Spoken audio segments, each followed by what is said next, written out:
사랑하는 제주제일 침례교회 성도 여러분, 한 주간 평안하셨습니까? 이 시간 먼저 교회 소식을 알려드리도록 하겠습니다. 다음 주까지 교회는 사회적 거리두기에 동참하여서 온라인으로 예배를 드리고자 합니다. 코로나19가 너무도 많이 확산되어서 모두가 불안하고 그리고 염려하고 걱정하는 가운데 있습니다. 이 시간, 이 시기들이 잘 지나갈 수 있도록 여러분 마음을 다해서 하나님께 기도할 수 있기를 소망합니다. 새벽 기도회와 수요 바이블 아카데미는 정상적으로 진행이 됩니다. 고3, 중3 수험생들을 선한 길로 인도해 주시기를 소망하면서 기도해 주시기를 바랍니다. 연세가 많으신 어르신들의 건강을 위해서도 계속해서 기도를 부탁을 드립니다. 성경 100일 통독이 계속되고 있습니다. 참여하신 분들 힘내시고 끝까지 완주하실 수 있기를 바랍니다. 그러면 기도함으로 2020년 12월 13일 주일 예배를 하나님께 올려드리도록 하겠습니다. 여호와께 감사하고 그의 이름을 불러 아뢰며 그가 하는 일을 만민 중에 알게 할지어다. 그에게 노래하며 그를 찬양하며 그의 모든 기이한 일들을 말할지어다. 그의 거룩한 이름을 자랑하라. 여호와를 구하는 자들은 마음이 즐거울지로다. 사랑과 은혜가 풍성하신 하나님, 그 사랑과 은혜에 감사를 드립니다.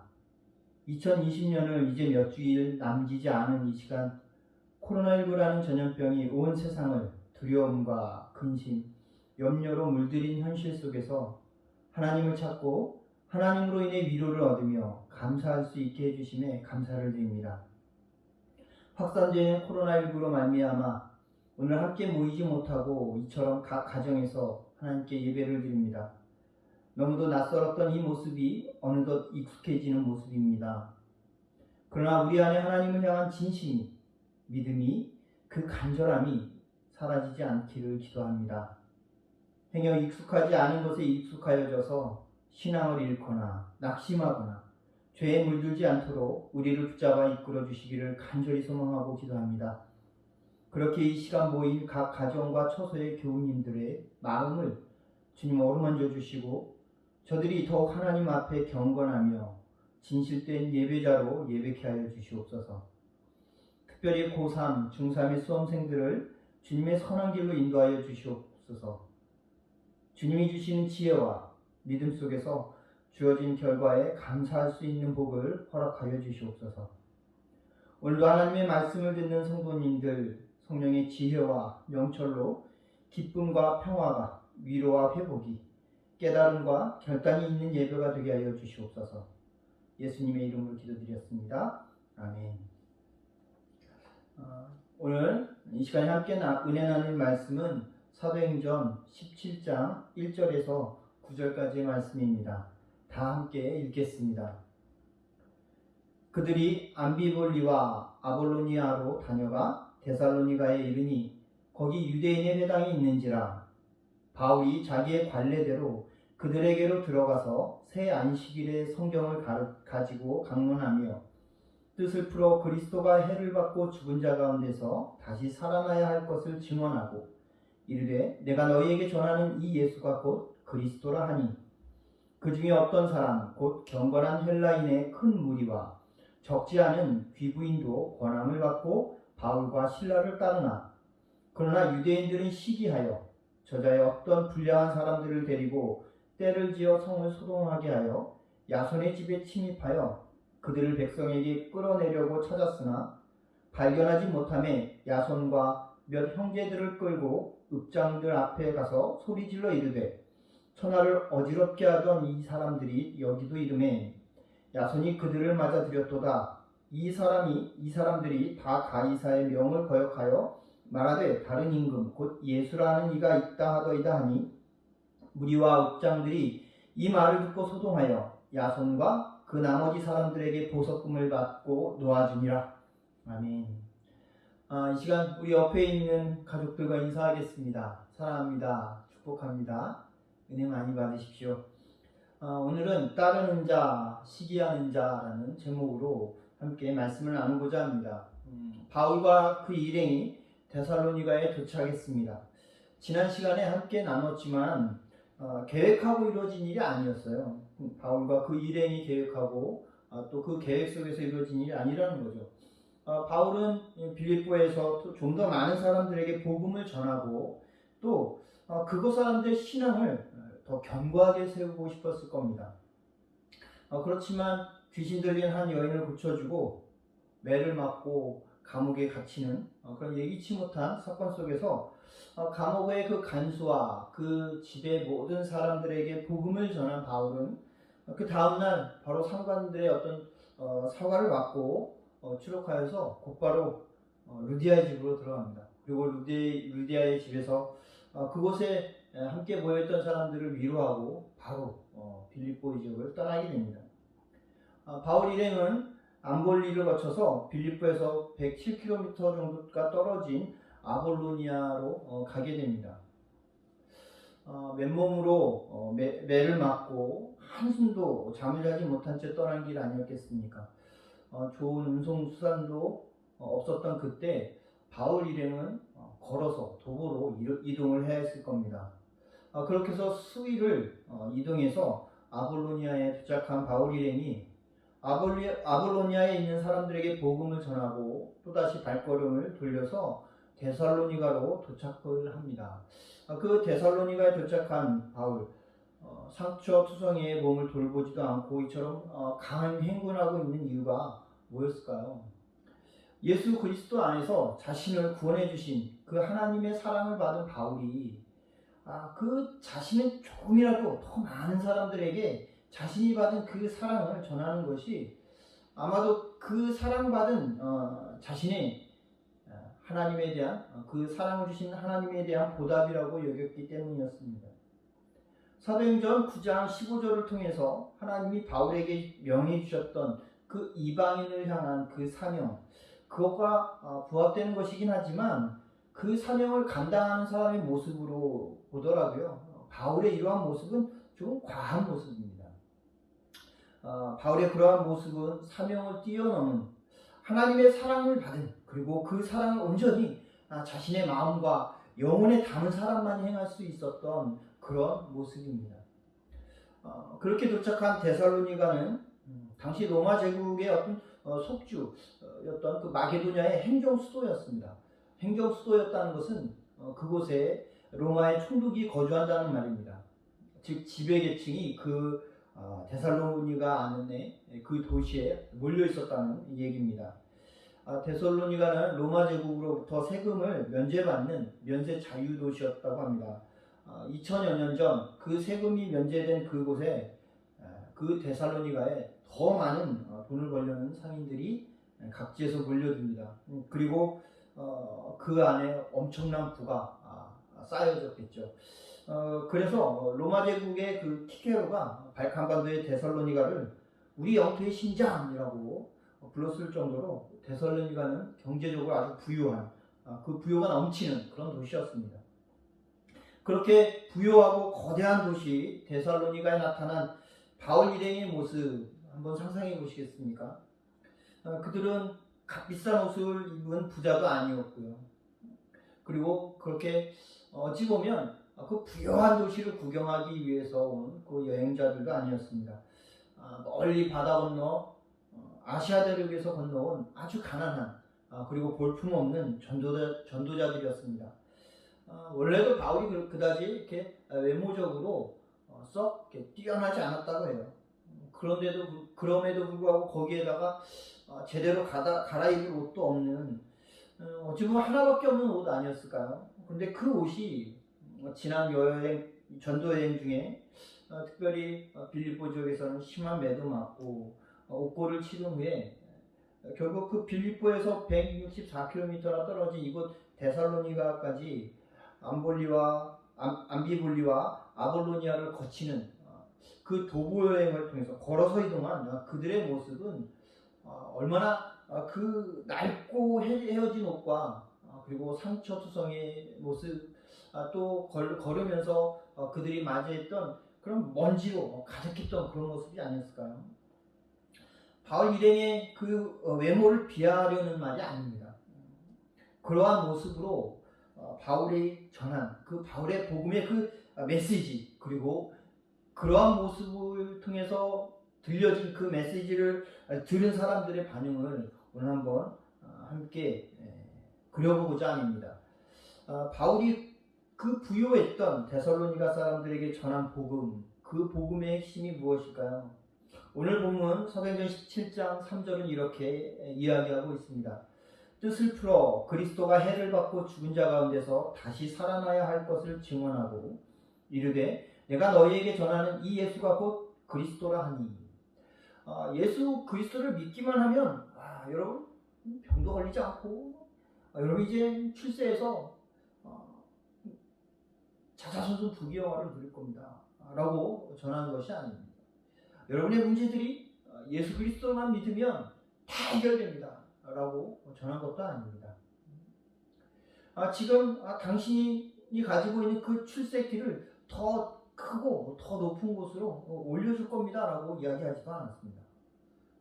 바울은 우리를 위해서 그리스도가 해를 받고 죽은 자 가운데서 다시 살아나실 것이라고 얘기합니다. 우리를 위해서 반드시 죽으셔야만 했고 또 우리를 위해서 그 죽은 자 가운데서 반드시 살아나셔야만 했던 그 예수만이 그리스도, 즉 메시아이신 구원자이신 단 한 분이라는 것을 그들에게 전했습니다. 그러면 이 복음, 바울의 이 설교를 들은 사람들은 어떤 사람들입니까? 본문 사도행전 17장 4절입니다. 그 중에 어떤 사람 곧 경건한 헬라인의 큰 무리와 적지 않은 귀부인도 권함을 받고 바울과 신라를 따르나. 바울이 이 복음을 전한 곳은 유대인의 회당이었습니다. 그런데 그곳 유대인의 회당에는 유대인만 있었던 것이 아니라 경건한 헬라인과 적지 않은 귀부인도 있었다고 성경은 오늘 증언하고 있습니다. 이방인이었던 그들이 유대인의 회당에 있을 까닭은 무엇이었을까요? 로마 제국에서 수많은 곳을 정복한 그 땅들을 돌아보면 그 수많은 지역에 각각의 속해 있는 그런 수많은 종교들 또한 많이 있었습니다. 또한 그것을 이곳에 있는 경건한 헬라인과 또 그 귀부인들은 꽤 많은 것들을 접할 수 있었을 것입니다. 그런 사람들이 하나님을 통해서 도대체 무엇을 소망했기에 이방인, 즉 유대인들의 그 회당에 있었던 것일까요? 대부분의 사람들은 종교를 갖는 이유를 마음의 평안 그리고 이 세상에서의 어떤 성공에 기인한다고 이야기합니다. 아마도 그들도 별반 다르지 않았을까 생각을 합니다. 그렇지만 오늘 본문에 경건한 헬라인이 등장하는 것을 보면 데살로니가에 있었던 그 회당에서는 그 구약의 어떤 본질적인 하나님의 말씀이 선포되었고 또 그 하나님을 믿고 경건하다는 소리를 들을 정도로 믿음이 자리 잡은 사람들이 있었던 것 같습니다. 그리고 그들과 함께 상류층이었던 귀부인들이 함께 있었습니다. 바울 일행의 그 초라함을 생각하면 그들이 말하는 것을 통해서 무슨 생각이 들고 어떤 말들을 꺼낼 수 있었을까요? 그래, 너는 그런데 왜 그 모양이냐? 라고 생각하지 않았을까요? 아마도 그 초라한 모습이니 이 세상에서의 그 부귀영화를 말할 수 없었겠지, 아니 없겠지라는 생각을 하진 않았을까요? 혹은 너가 믿는 예수를 나도 믿는다면 나도 너와 같은 그런 초라한 모습으로 변한다고 그렇게 생각할 수도 있지 않았을까 생각을 합니다. 바울의 그 초라한 행색과 몸은요, 이 세상에서 그리스도인으로 살아간다는 것이 결코 눅눅하지 않음을 여실히 우리에게 입증해 주고 있습니다. 상종하기 싫은 사람이라는 거겠죠. 그럼에도 불구하고 그들 경건한 헬라인과 적지 않은 귀부인들이 그 바울의 설교를 듣고 그 권함을 받고 바울과 신라를 따랐다고 오늘 성경은 증언합니다. 그것은 그들이 바울의 설교를 듣고 예수 그리스도를 믿게 되었다는 것, 그리고 그들의 삶, 바울과 신라의 삶에 자신들의 삶을 일치시켰다는 것을 뜻합니다. 바울에게 예수님은요, 인간을 살리시기 위해, 바울 자신을 살리기 위해서 예수님 당신이 죽으셔야만 했던 분이셨습니다. 바울은 오늘 본문 3절에서 예수님의 죽으심을요, 해를 받으신 것으로 표현해요. 하나님에게서 받은 그 십자가의 그 지심을 해를 받으심이라고 표현합니다. 예수님께서 인간을 바울 자신을 살리시기 위해서 그 죽음의 해를 받으시는 것조차 감당해 주셨다는 것이겠죠. 그렇게 바울에게 예수 그리스도를 쫓는다는 것, 그것은 예수 그리스도를 본받아서 예수 그리스도의 뜻을 위해서 바울 자신이 받아야 할 해가 있다면 예수님께서 자신을 살리시기 위해서 그 해를 감수하셨듯이 바울 또한 예수 그리스도의 뜻을 위해서 그 해를 능히 손수 감수하겠다는 것을 의미했습니다. 바울이 고린도에서 데살로니가의 교인들에게 쓴 데살로니가 전서에 이렇게 쓰여져 있습니다. 데살로니가 전서 2장 1절과 2절 말씀입니다. 형제들아, 우리가 너희 가운데 들어간 것이 헛되지 않은 줄을 너희가 친히 아나니, 너희가 아는 바와 같이 우리가 먼저 빌립보에서 고난과 능욕을 당하였으나 우리 하나님을 힘입어 많은 싸움 중에 하나님의 복음을 너희에게 전하였노라. 바울은요, 복음을 전하면서 칭찬 그리고 박수갈채를 받지는 않았습니다. 오히려 복음을 전하는 곳에서 시기와 모함과 매질과 옥고와 그리고 쫓겨남을 당하면서 복음을 전했습니다. 데살로니가 이 지역에서도 마찬가지입니다. 오늘 본문 사도행전 17장 5절이 이렇게 이야기합니다. 그러나 유대인들은 시기하여 저자의 어떤 불량한 사람들을 데리고 때를 지어 성을 소동하게 하여 야손의 집에 침입하여 그들을 백성에게 끌어내려고 찾았으나, 이러한 상황을 다 알고 있는 데살로니가 교우들에게 쓴 편지가 바로 데살로니가 전후서입니다. 그리고 방금 본 데살로니가 전서 2장 1절과 2절은요, 바울의 그러한 어떤 고통 속에, 고난 속에서 복음을 전한 그 모습을 함축하고 있습니다.